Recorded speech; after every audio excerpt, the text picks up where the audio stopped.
Good morning. Good morning, my many loves. Mwah. Happy Monday. It is April 4th. I don't think there's anything significant about this day, except that it's another Monday that we get to spend together. So I kind of like that. Hold on, I have a text message and I have to check my text messages because I have kids. So I hope you all had an awesome weekend. We here in my house had a nice weekend. We went prom dress shopping on Saturday. That was fun. We finally found a dress. Yay! I can't wait to share photos of my kids all dressed up for prom because this is probably the most dressed up they've ever been in their lives. So I'm really excited to share those photos with you. Oh yes, I chopped all my hair off. Thank you, Robin. Yeah, I chopped all my hair off. It's super, super short. It's gone. It's completely gone. It's nice. It's it's taken some getting used to. It's really short. It's shorter than I've been in years, many, many years. Like 10 years ago, I probably cut it this short, but it's not been this short in a minute. So let me introduce myself in the show first. I do have some things I want to talk about before we get into our topic of communication problems. First of all, I'm Mandy Conant. I do not have any letters behind my name, nor am I formally educated in anything relationship or anything that I talk about. I'm not formally educated in. My degree is in nothing of these things. But I do have over 20 years experience in ethical non-monogamy. And that's what I bring to you is my experience and the experience from the people I love. And what I have learned.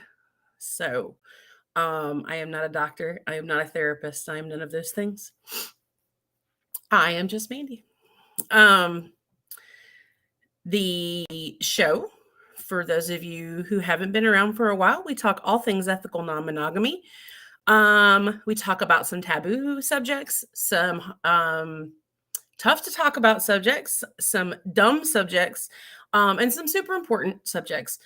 And today we are going to talk about communication problems. And you say, Mandy, how can there be a problem if you're communicating? But there can be. And we're going to talk about, or as Robin would say, about. We are going to talk about good forms of communication, not good forms of communication, what to talk about. And then is there such thing as bad communication, like too much or bad times? So, but before we get into that, I'm personally sad that it's April because it is no longer my birth month. I'm just older now. Maybe next year I'll celebrate all year. I do want to say that we lost an incredibly important member of our community last week. Stephen Russell is one of the producers and works behind the scenes of Professor Sex's brand and videos. He's also was Professor Sex's partner, and he passed away early last week.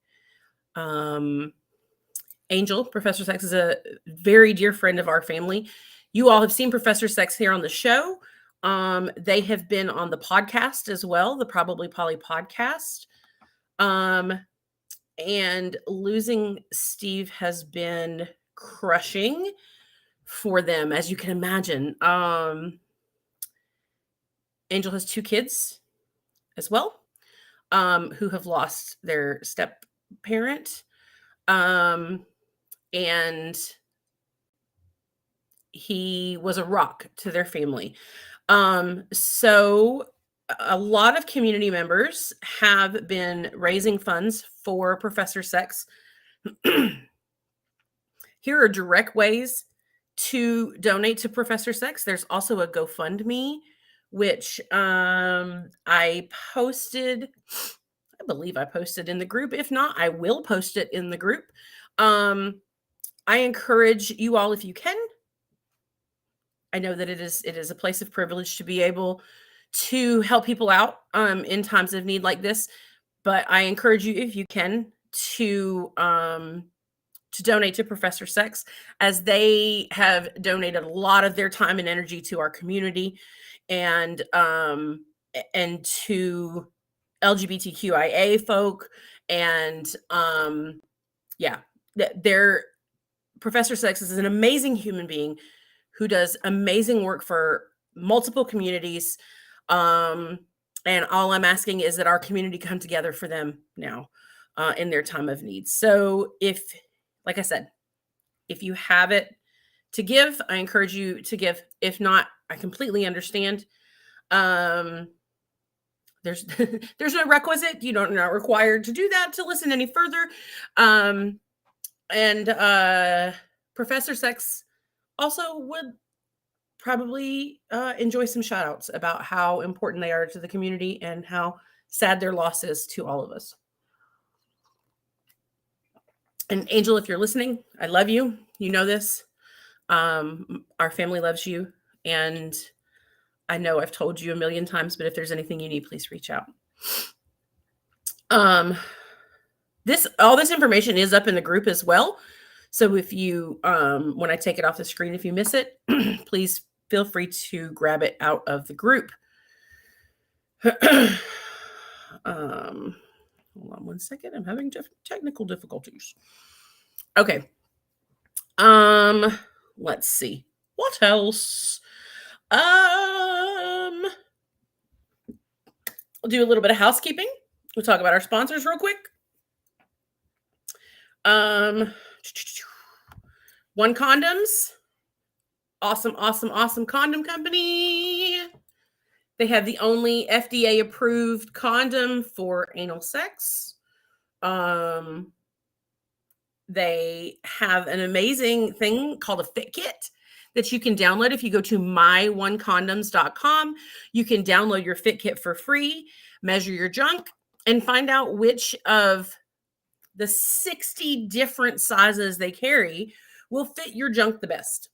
So I encourage you to do that. And then once you have found your fit, go to onecondoms.com and order it. Use my promo code ManyLoves for 15% off of your order. So do that. Hey, Jenny, I'm glad you're here. All right. Let's talk about AdamandEve.com.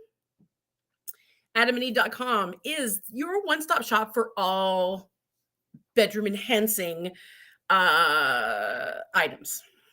They have vibrators, dildos, lube, sexy lingerie, apparati for your bedroom. And by that, I mean like sex swings and chairs and all kind of amazing things. Go check them out. AdamandEve.com. Find something you want and use my promo code, y'all. 50% off any one item and free shipping. And they throw in a bunch of goodies too when you use my promo code. So, and that's all free shit. 50% off almost any one item. There's a couple things that it doesn't apply to. And enhance your bedroom life. It's that easy. And last but not least, let's talk about Probably Polly, the podcast where we question everything, even our name. I co-host this with Michael Haig and Sarah Lucas. We just had an episode come out last weekend, I believe. That's not my job on the podcast. My job on the podcast is to come and interpret Michael for you all, because he's a little hard to understand sometimes because he's so fucking smart. I highly encourage you to go check out Probably Polly anywhere you listen to your podcast normally. That would be, we are on Spotify, we are on iTunes, and we are on SoundCloud. So check us out at one of those places. Tell me what you think. And I will tell you that that podcast is much smarter and also edited for maximum content. You don't deal with a lot of Mandy ums and uhs and so's and that kind of thing. Michael does a really great job editing it for maximum content. Episodes are usually 45 to an hour and a half, 45 minutes to an hour and a half. So you get a ton of information in that time. And Michael is such a wealth of knowledge. So go check that out.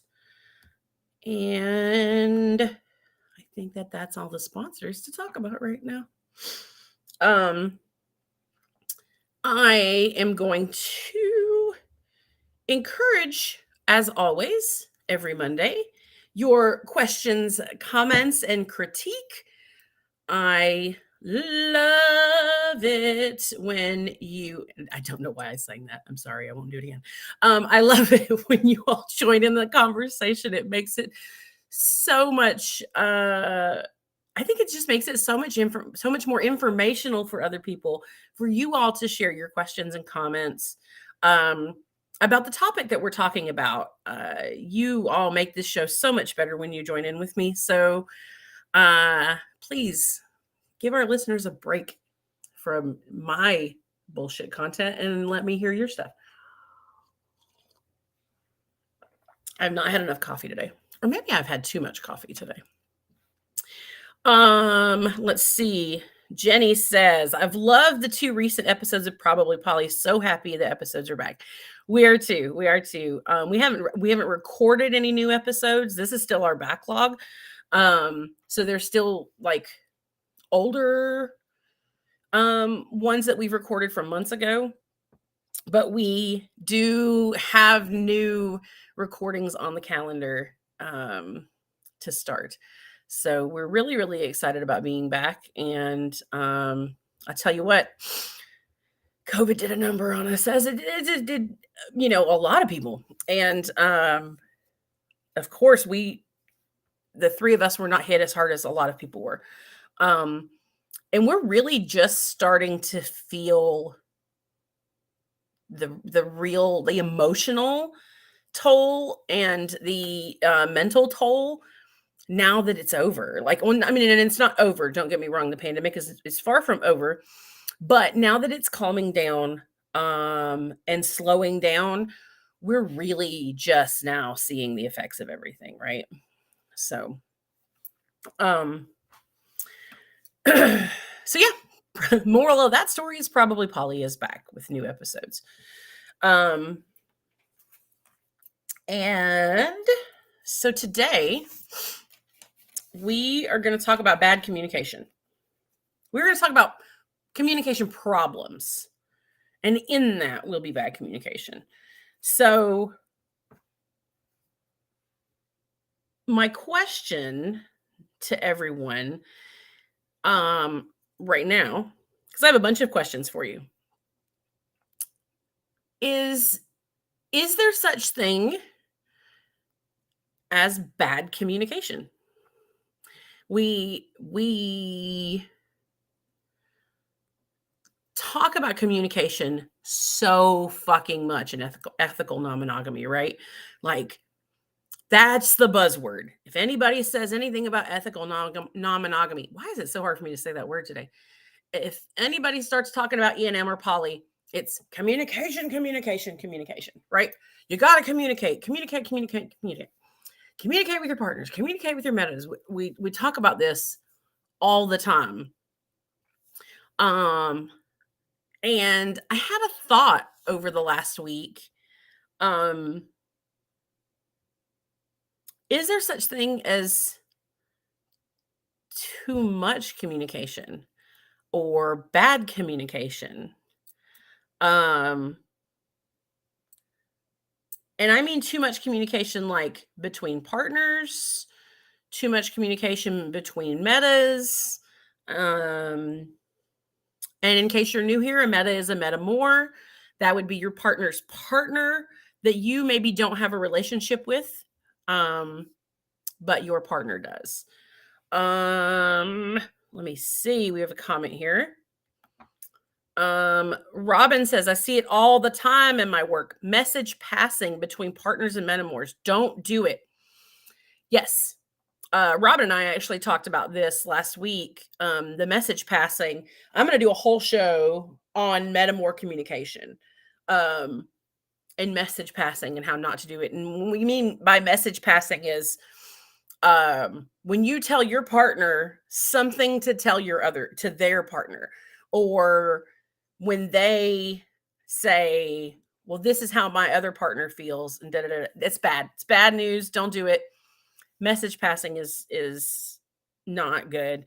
And maybe we will talk about that next week to build on to this episode. So, okay, we got a comment from Jenny. It says, I think many of us, I think what many of us mean when we say bad communication, what we mean is either no communication or dishonest or manipulative.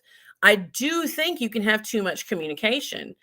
Jenny, I'd love for you to expand on that. What do you see as too much communication? So, when I'm an over communicator, and I know that about myself, I keep hitting the table and shaking the video, y'all. I'm sorry. I know that about myself, that I'm an over communicator. I info dump sometimes when people maybe don't want the information. So that's one of the things that I actually talk about with my partners at the beginning is how much do you want to know? What do you not want to know?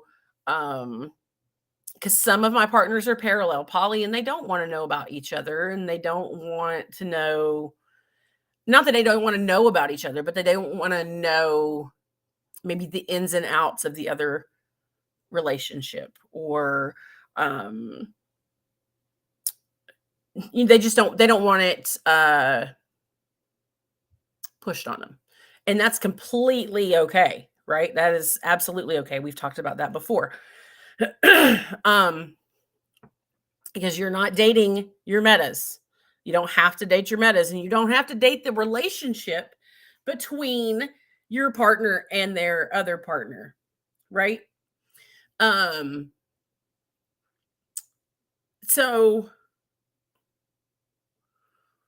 when I talk about too much communication, I think that what I'm asking is like in the bedroom.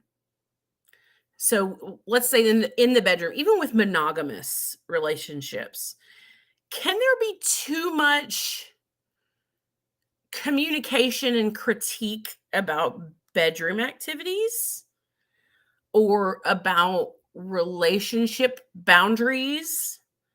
Let me see. We've got Jenny says I love it when Jenny's on, because Jenny and I like conversate. I love it. I love that you're here, Jenny. Too much communication is when you aren't giving space to think things through, so the chat can actually be more honed into the issue and not dancing around the edges. Oh, that's good. Also, oversharing or giving too much info. Over communication can make you feel like let's see what it can make you feel like. Also, overcommunicating can make you feel like that's all you're doing and suck the fun out of a relationship. And that's what I'm getting at. Is there a point where you're like analyzing every fucking thing, or where you're talking about everything? So it's not.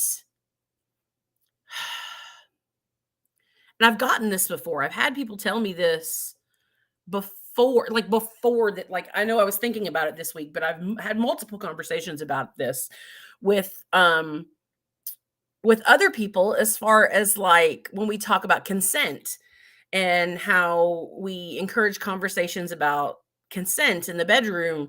And Um, some people say, well, it doesn't make it as sexy if you talk about it, or if, it takes the spontaneity out of the event or the sexiness out of whatever you're doing if you talk about it too much, right? So I want to know if you all feel that way. I want to know, is there such thing as talking about something too much? Robin says too much communication can exist, but it likely needs a shift, i.e., talking in circles. Okay, so you're talking too much because you're not talking about the right things. Is that what you're telling me? Um, like, oh, I didn't mean to pin that. Guess what? You can pin a comment. I didn't know that until just now.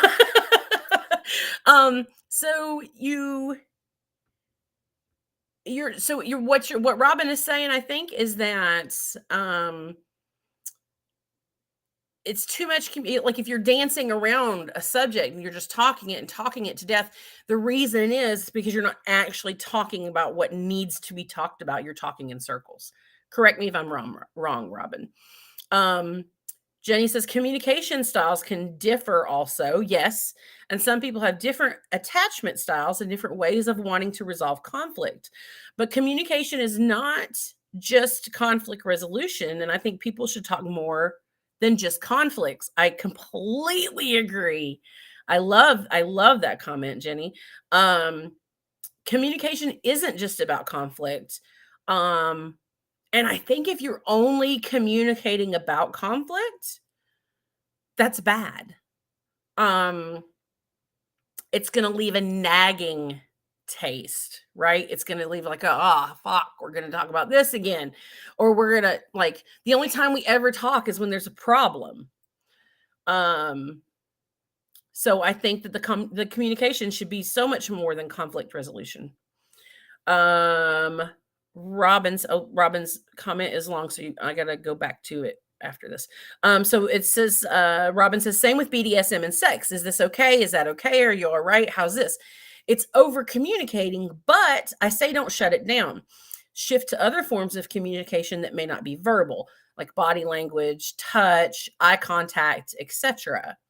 And to the previous comment, yes, that's right. Okay, so I was reading that comment right. Um,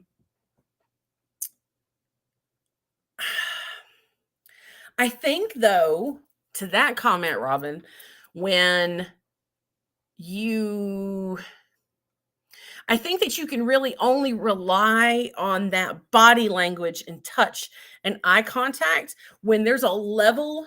You have to come to a level of trust with somebody or a level of experience with somebody to be able to read those cues. Um, and I think that especially in the beginning of a relationship, it has to be verbal. Um, Let me know what you think.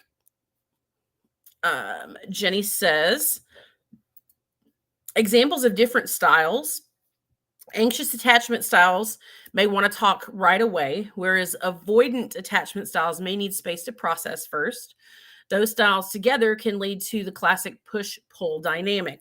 100%. I've absolutely been in relationships like that. Yeah. Yes, I agree completely, Jenny. Um, you've got to make sure that you're respecting. You have to make sure that you're respecting your partner's communication style while not ignoring yours. Um, and that's a really delicate balance, right? Like sometimes I don't know how to do that.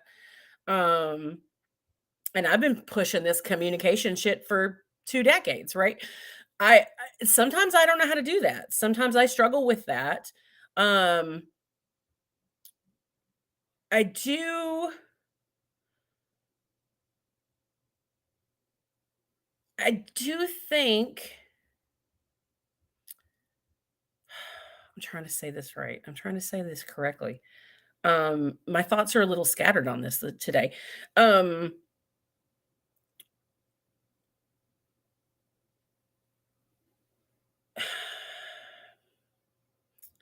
I don't know. I'm an oversharer. I'm an over communicator. Um, and I always want other people to be over communicators too. And it's like I said, it's hard for me to remember that at times. Um, let's see. I don't know who this is. We have a Facebook user comment. It says, "Oh, you do need verbal consent for sure. Just saying way too much verbal in the moment can kill the mood. And there are so many forms of communication to learn and read that when you use them together can be." Did I do that right? um Yes, I worry that in the beginning, um, the other forms of communication, the level of intimacy is maybe not there yet, to bank on those forms of communication. That verbal is really super key at the beginning, and we can't expect to read other people's body language. Um, but I do agree that once in everything, I've definitely gotten to places with partners where there doesn't even have to be verbal communication. They can read my body language really, really well. I know their body language really well, or just a look in their eye, or the way they've said something. But I just really think at first that talking about things, um, just talking them out is super important. And maybe not in the middle of things. Try talking about it beforehand, right? We've got we have worksheets that you can fill out together, where they are hard limits, soft limits, green light, yellow lights, red lights, um where you can have these discussions about, hey, I'm open to this, hey, I'm not open to this, hey, I'd really like to try this, I'd really like to try this, but maybe not right now. That's something that I got to work up to. Hey, I don't have any experience with this, but I'd like to try this, or I'm not sure about this. There's worksheets out there to sit down with your partner, especially a new partner. I mean, I think that you would really basically only do that with a new partner, and kind of map out all those things. And those worksheets make great conversation tools. Um, Jenny says, I love the link community and poly community. I think you mean kink. I think Jenny means kink. I'm not 100% sure. The kink community and the poly community, because open, honest communication is at the root of having a good time in these spaces. I will suggest you can over communicate when you want to talk things through to the point where you are never willing to take any action, like in a scene or when opening a relationship. So I think what you're saying is that you can over talk about something, um, but there's no action behind it. It's like an apology with no change of behavior. Um, it's just words, and you're not really doing the things that you're saying. Um, Jenny's expanded on it. I think if you're talking through so much that you're never willing to take those steps, like in a scene or when opening, you're having the wrong communication, and should talk about what you're saying, what you're not saying, like your fears. That right there is, let's talk about what you're not saying. That's super important, because I think you're right, Jenny. I think that people dance around things all the time. So maybe we're not hurting each other's feelings. And what we're saying is not really what we're meaning. It's all that we're not saying is what's important, right? Um I want to also talk about um, what you talk to your partners about. I want to know what you all talk to your partners about. Um, I, of course, talk to my different partners about different things. Um, I have a couple partners that are just like my best friends, and um, sorry,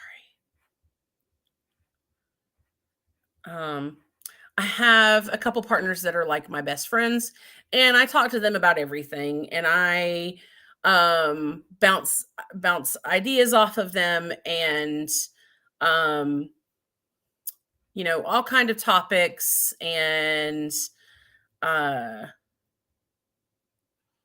there we go. I was trying to open up, sorry y'all, that's distracting as shit, but I was trying to open up the chat so I could see um people who um were leaving comments, but I couldn't see who they were. I don't know that it's going to help, to be honest. But and I've lost my train of thought. Oh, what you all talk about. So is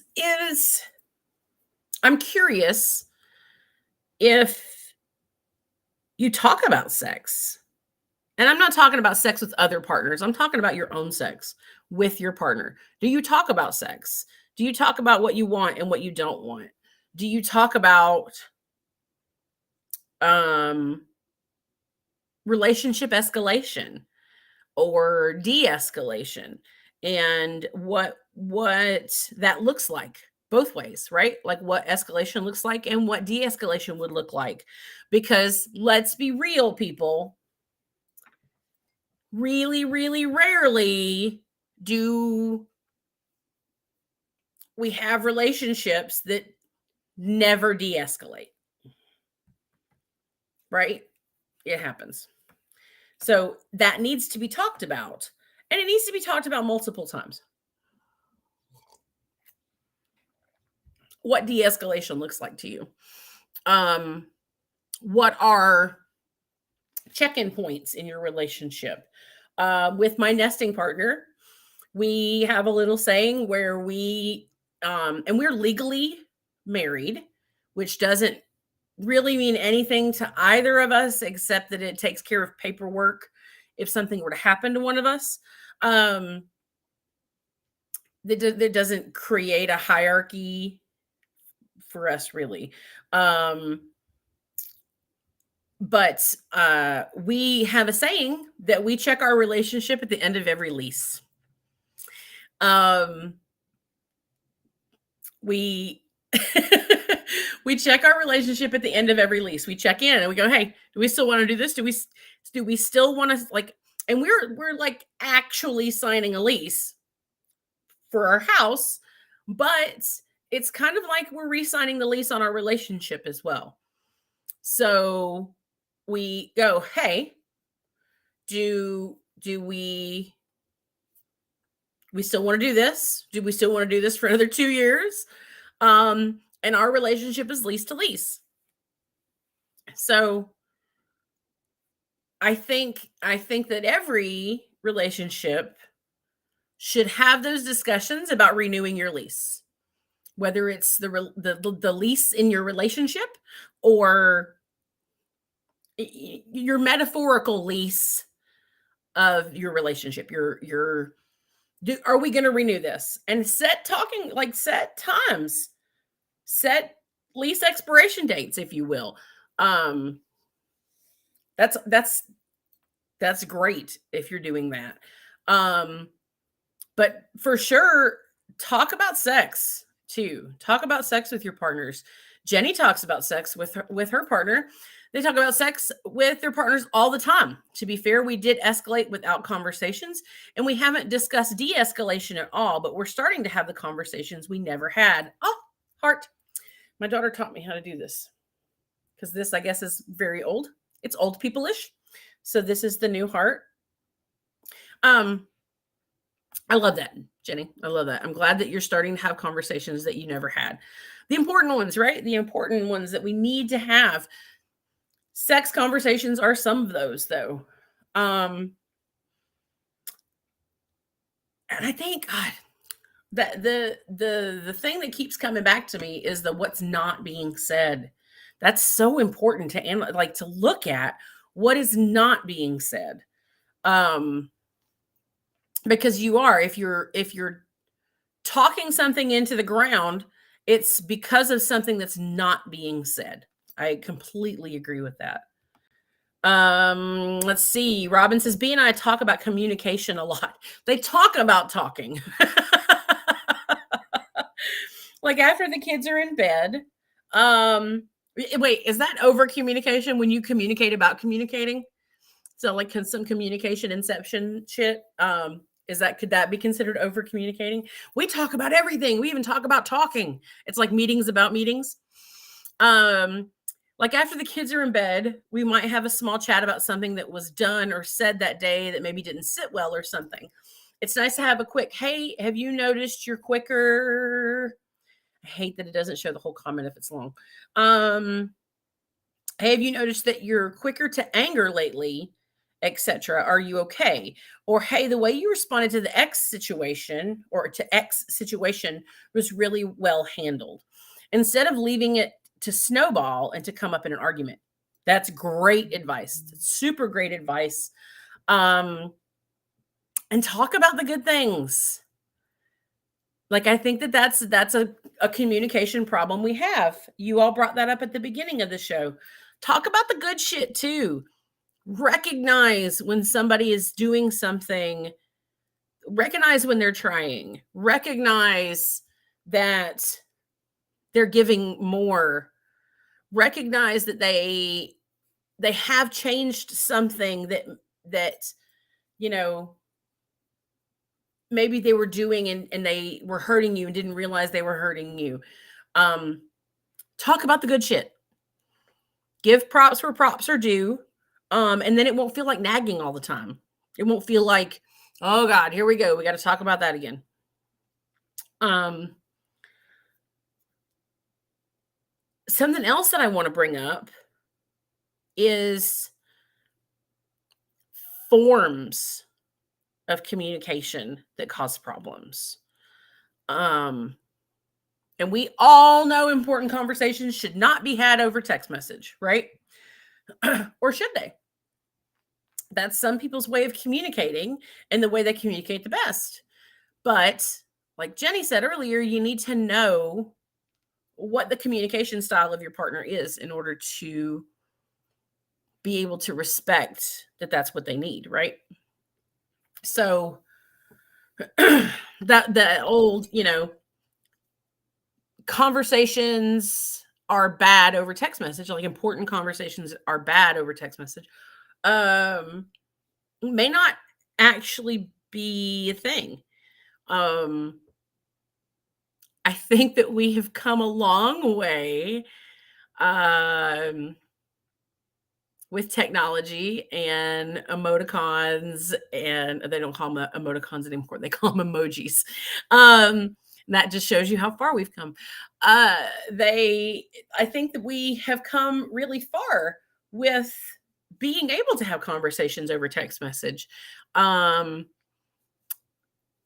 or chat or what have you. Um,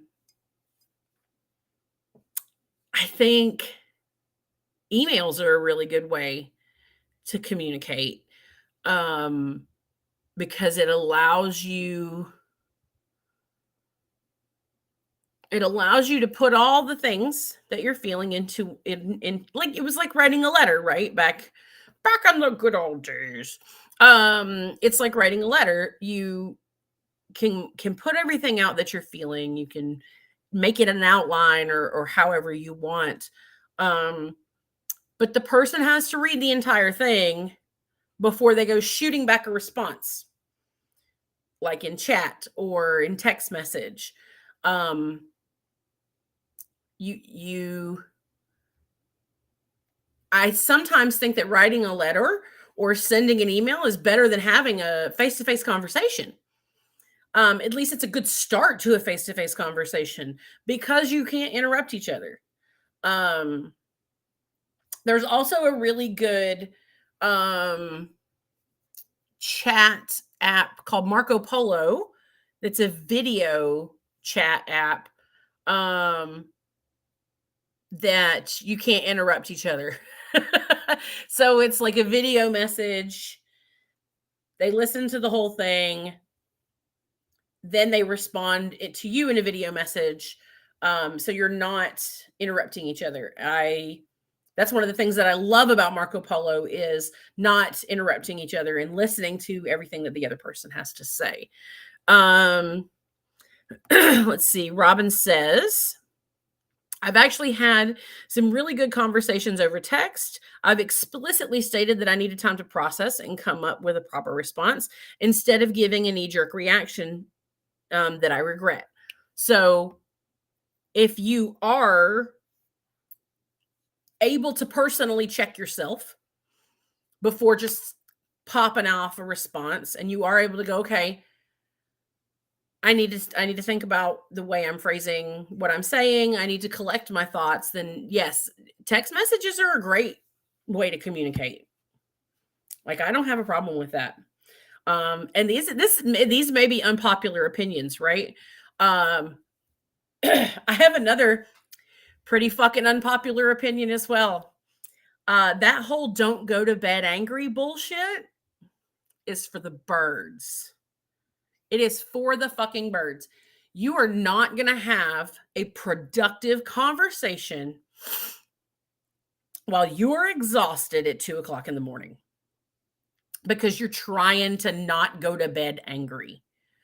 Go to bed, sleep on it. You're going to be much more productive in conversation the next day. When you've been able to sleep, when you've been able to think on it, you're awake, you're able to function. Don't come at me with a good like a deep conversation after 10 o'clock. In fact, I have a rule with one of my partners about that. We don't talk about anything important after 10 o'clock. So y'all come at me. Jenny says, I agree with Robin. Written discussions allow you time to say difficult things with time to edit to avoid hurting them and gives them a chance to process and feel what they need with some privacy. Yeah, and that's one of the reasons, like I said, that I love emails. Because it's there in writing. You don't go, wait, did I hear them right? Wait, can you repeat that? Because I want to make sure I heard you right. It's right there. It's in writing. You can process it in your own time.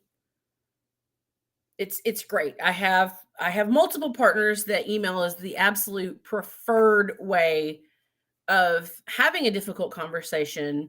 One of them is a writer, so his thoughts are much more put together when he's writing them. One of them just prefers to have it. He's a much better reader to be able to comprehend things and remember what was said. Robin doesn't allow for serious conversations before 10 a.m. But like, am I wrong, Robin? You don't want to start a conversation at 11 o'clock at night about something super important. First of all, again, you're tired. You've had a long day. I don't care what day it is. It's been a long day. At 11 o'clock, it's been a long fucking day. I don't care if you got up at noon. At 11 o'clock at night, it's been a long fucking day. So you're tired. You don't know how long this conversation is going to go on. So you're trying to get the conversation over with because you want to go to sleep. It just doesn't bode well for either party to have a conversation that late at night. Go to bed angry. Go to bed upset. Like, have time to marinate on what's going on. Okay. Jenny says, Mandy, what are your thoughts on manipulative language or loaded discussion, even abusive tactics in communication? Red flags, signs, I'm sure we have all seen them. Surely that counts as bad communication. Absolutely. I honestly thought that was a given. I hadn't even thought about talking about that, Jenny, because I mean, um, that's that's that we all know that's bad communication, right? Um, give me some examples of manipulative language, um, or loaded discussion. Um, when you come into a discussion with a attack, it's not ever going to be good. And that is aggressive. I would say aggressive tactics in communication. Um, I've 100% been called an aggressive communicator at times. I have to check myself and make sure that I'm not being aggressive in my communication. I've been told I'm hard to talk to at times because I am an aggressive communicator. Um, Jenny says it should be a given, but I see the manipulative language and poly under duress situations come up a lot on some online poly spaces. For sure. For sure. It should be a given. But like I said, I never even thought about talking about it because I just assumed it was a given for everyone. But you're right. Um,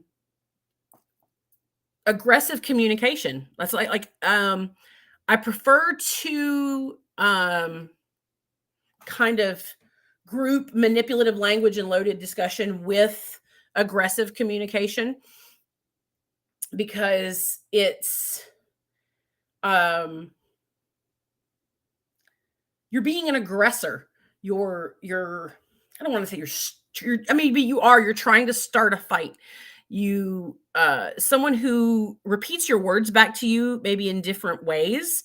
They want to paraphrase and twist your words. That's aggressive communication. That's manipulative language. Um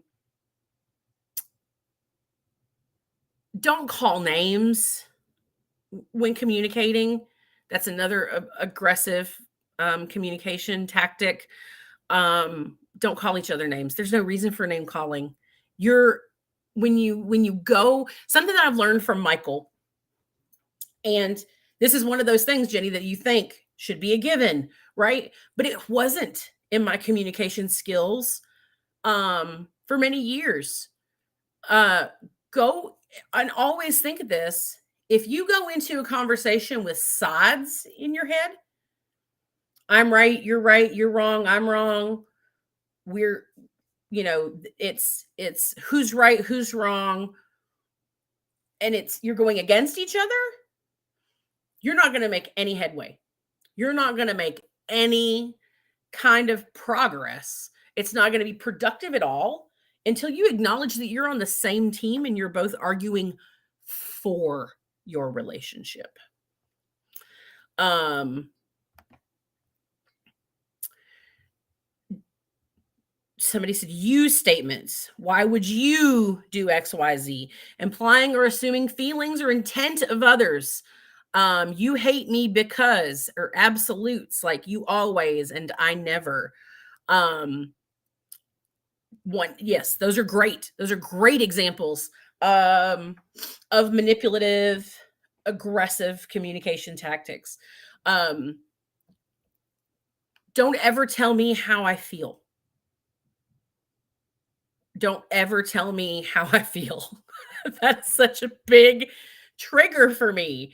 Um, yeah, like that aggravates the piss out of me. Don't tell me how I feel. These are all really, really, really important things to look for when communicating. Um, Jenny says, yes, I language is much better for communicating. It's my go to for good communication. Have you heard about nonviolent communicating? I've heard it mentioned, but I know nothing about it. I'm with you, Jenny. I know of it.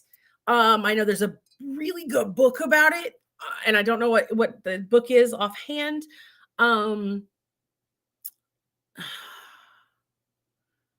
I don't even know who wrote it offhand, to be completely honest. But I have heard about it, and I don't know a lot about it, to be completely honest. It is, from what I understand, something that we should all look into, though.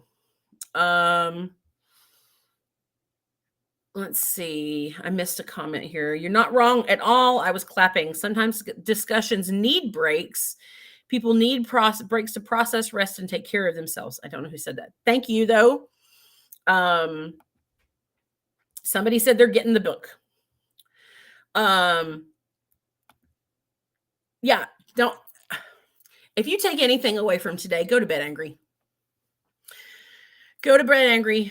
Allow time for things to process. Jenny says it might make for a good episode after some research. I 100% agree. I do want to talk about it. We've talked a little bit about it on the podcast. And Michael knows a lot about it, and Sarah knows a lot about it, but I don't know much about it. I mean, that's just, it's me. It's Mandy.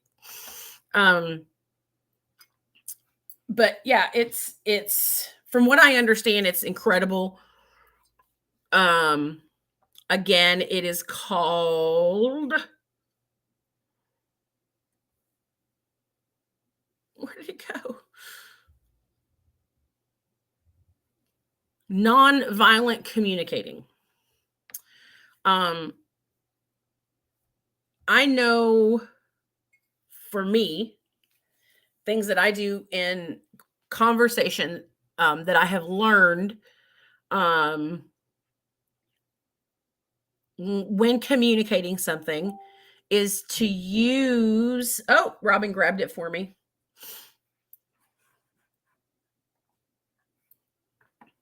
It is called nonviolent communication, a language of life.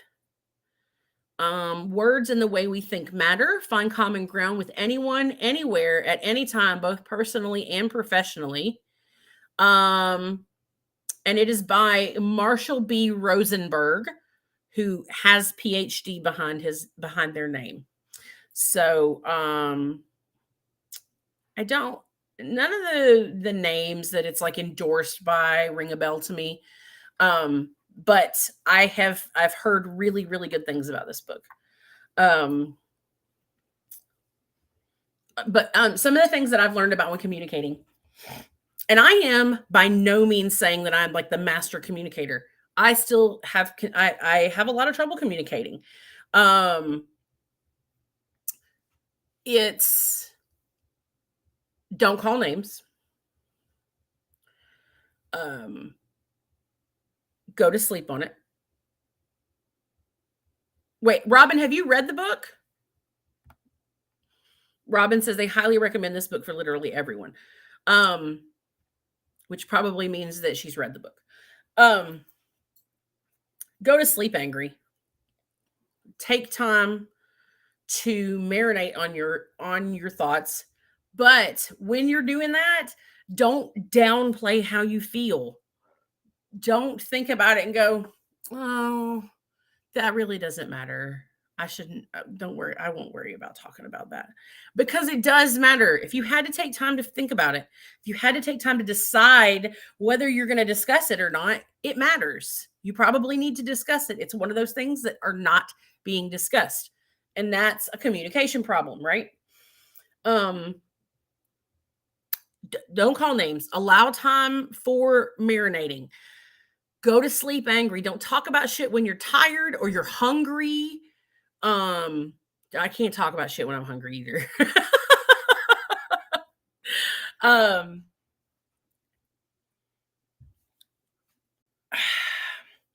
Also, I've heard people suggest talk about things in public, like at a restaurant. No. That is a red flag. If you feel like you can't have a private conversation with somebody in private and not in public, that is a huge red flag. If you can't trust a conversation to go well in private, that is a big red flag. I mean, unless you're breaking up with someone and you're not going to have, any more communication with them. But yeah, that's always kind of squeed me out when people are like, I don't know that if I feel comfortable having this conversation. I know that if I have this conversation in a restaurant, then my partner's not going to yell, or that they're going to be more put together. Or no, that is such a red flag to me. You have got to be able to have a conversation privately, and trust that it's not going to become abusive or aggressive. Let's see. We got about 5 minutes left. Can anybody think of any other things that are like bad, that are like communication problems? Oh, passive aggressive communication. Ugh. Come the fuck on. Don't be passive aggressive, people. It just makes shit worse. Talk about it. Talk about it. Don't vague post on Facebook about things. Like, don't do that. Don't be passive aggressive about shit. Just talk about it. I really think that the passive aggressiveness just adds to the problem. I have an ex that was super passive. Well, I have multiple exes that were super passive aggressive about things. And it just fucking added to the problem. Like, talk to me. Don't. Ugh. Robin says, I want to talk about this for hours, but I got to go get ready. Yes, Robin is in the next hour. And I don't remember what Robin's show is about, but I remember that it's awesome. It is like, why can't I get to it?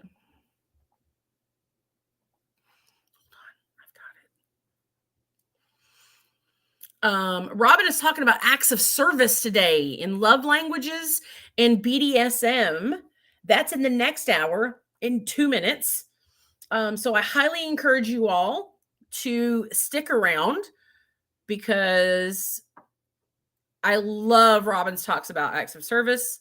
They have some really great insight on this. Robin always has great insight on everything that she's talking about. I just wing it, y'all.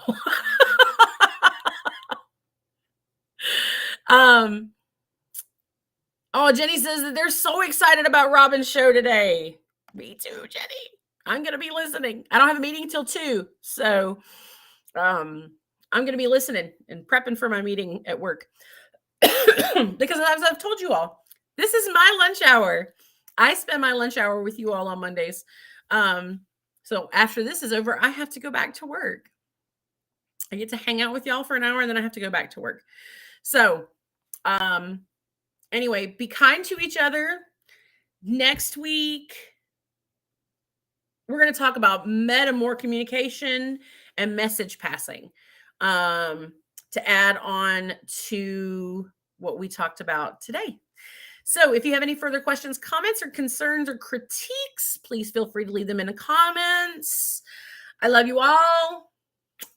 Until next week. And remember, Professor Sex, in your day-to-day, they are in a bad way, and we care about them. So, all right. I love you all. Till next week. Bye-bye.